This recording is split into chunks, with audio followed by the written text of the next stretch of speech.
Порывы ветра, снегопад, под монотонный гул метели, качаясь, словно в колыбели, на ломких ветках почки спят.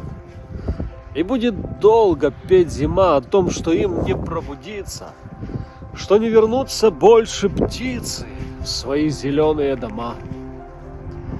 Через долгий снег свой путь верша, надейся лишь на милость Божью, и пред правдоподобной ложью не оробей, моя душа.